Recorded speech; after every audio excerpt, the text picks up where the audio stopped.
My name is Edgar. Some know me as Wavy, Old Wavy, Unk, OG, homie of the community.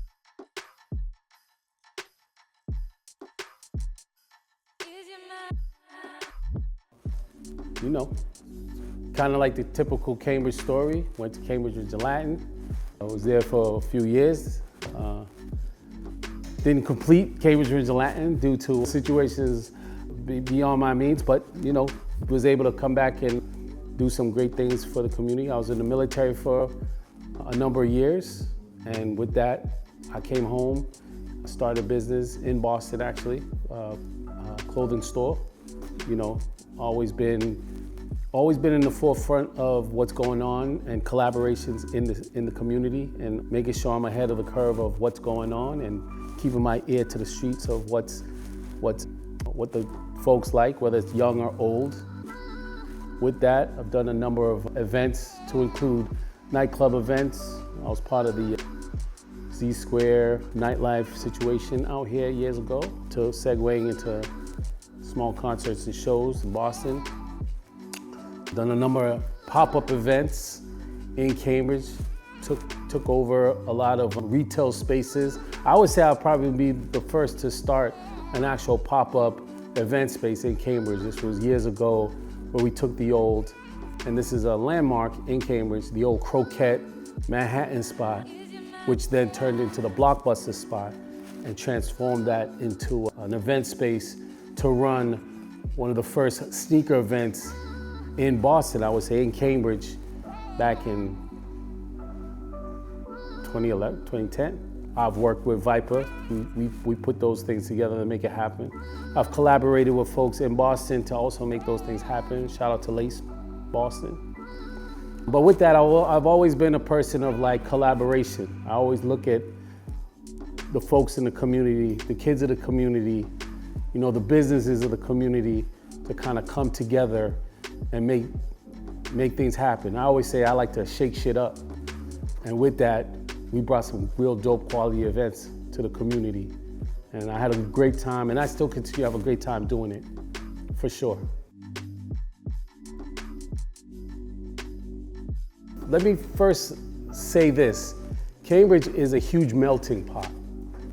When you think about culture, just as in Massachusetts, or when people talk about Boston as a whole, you always get that question, there's black people in Boston? Like, I go to Chicago, I'll be in DC, I'll go in Atlanta, black people in Boston?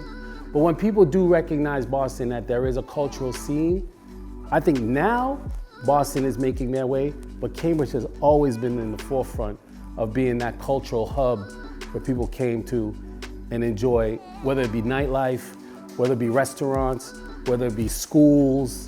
You know, everybody came to Cambridge to kind of meld and have a good time. And this started from way back in the days. My pops used to come to Harvard Square and hang out and have a good time, if you will, from going to Western Front, you know, shout out Western Front, and these places that have always been on the forefront of a cultural hub. So that's where Cambridge has always been like the place to come to. You feel safe, you feel comfortable. I mean, we have our hoods too, but as a whole, you know, we've always been that welcoming spot where, you know, you come as you are, you know, and we're here to have a good time. And we've always been known to have the best looking women too, so. For sure.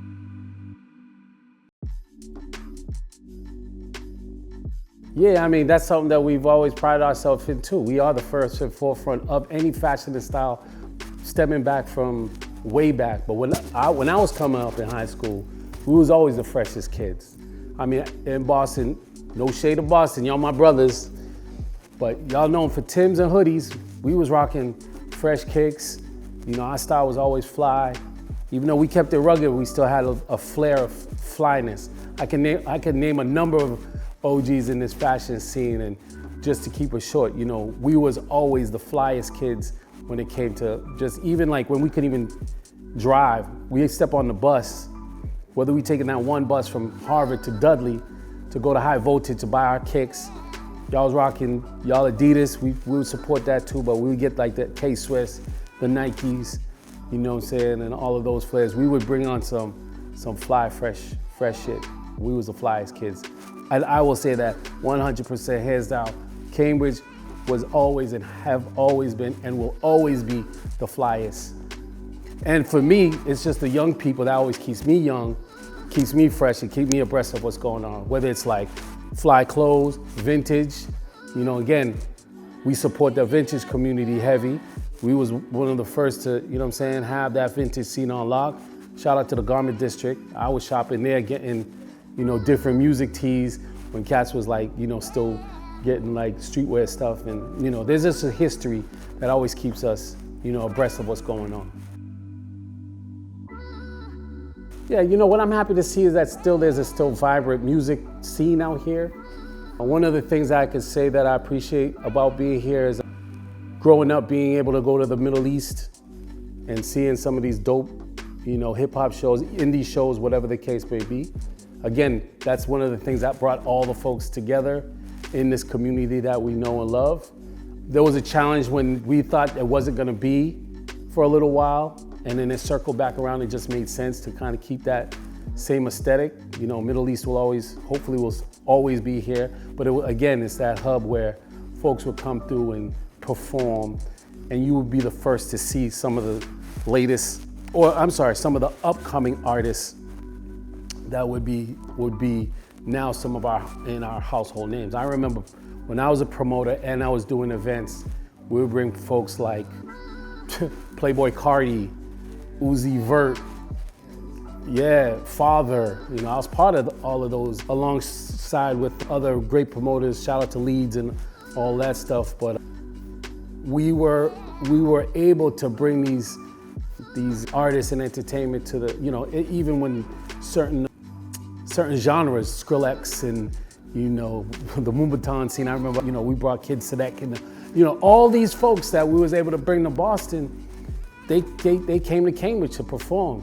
And I want to say that, you know, I'm very proud to have been a part of that culture and making those things happen, you know what I'm saying? So, and to still see that stuff happening and still have my hands in that fire, I appreciate. The challenges, I would say, you know, what's happening now, especially with, you know, just the economy and stuff, pricing things out. Housing tends to be an issue. I don't want to make it a political thing, but, you know, housing is one of the things that we struggle with, especially in Massachusetts as a whole, you know what I'm saying? And with that, it pushes out the culture a little bit, because now you got the suits in here that can afford to buy these $1 million houses, and they don't really see the effect of what's going on in the streets, and in their decision making, it's pushing all the folks that made these streets as fresh and fly and cool as it is. But what I can say that there are still people within the community like myself, like Sean, like, you know what I'm saying, other community leaders and contributors that are still making it happen to keep that, you know, culture scene and that music scene and the art scene alive. And like I said, I still feel good to be a part of that. So there's still hope for that, you know, but like I said, you know, we just got to keep it going and keep it moving.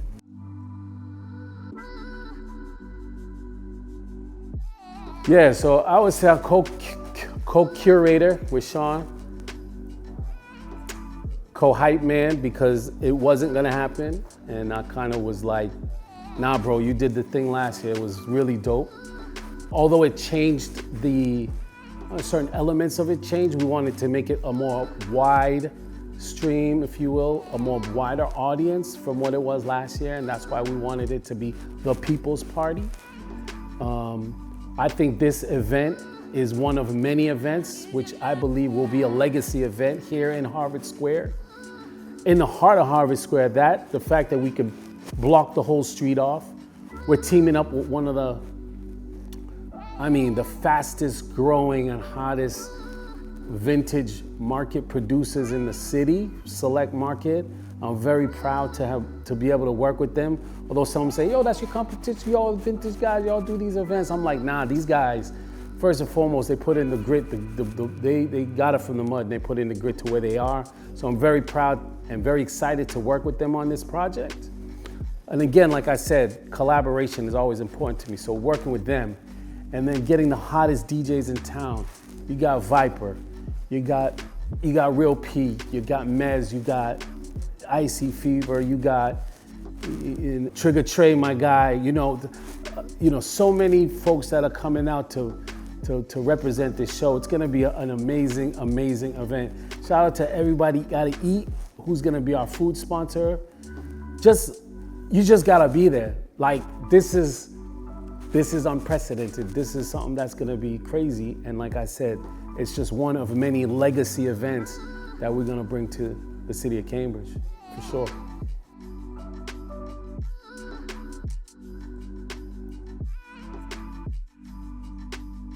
Yo, you came to have a good time. Like, right? At the end of the day, we put all of this together, this whole orchestration, to put this together. Shout out to Sheldon from Dive Bar Caviar. Like, that's another person. I gotta give him his props because, like, let me tell you something. That's the glue that's making this happen. But I just want people to have a good time. We just want people to have a good time. At the end of the day, all of these pieces that we've put together to make it happen, all of the hard work that y'all not gonna see behind the scenes, that's happening. When you see it in front, you're gonna be like, damn, this shit is dope. And that's what we're excited for everybody to see and walk away and be like, yo, I can't wait till the next one. And trust and believe, after this one, the next one is gonna be even crazier.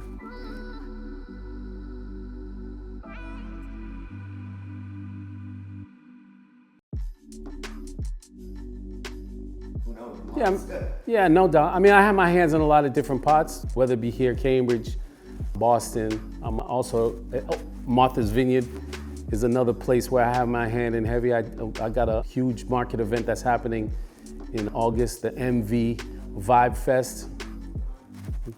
Coming soon, we'll talk about that one. MV Vibe Fest, that's gonna be another legacy event on the island of Martha's Vineyard.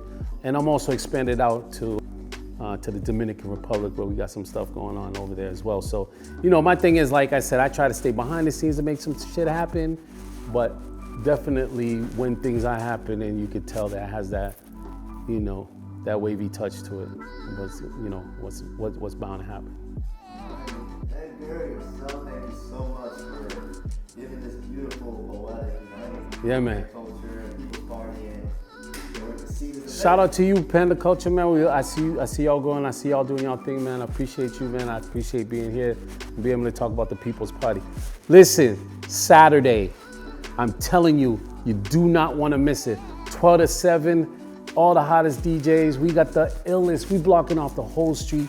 It's gonna be lit. You do not want to miss it. Yo, if you miss it, you're gonna hear about it on Monday. You're gonna be like, damn, I wish I was there. And then you're gonna have to wait another year to come to the next one. But it's gonna be popping. People's Party, we out.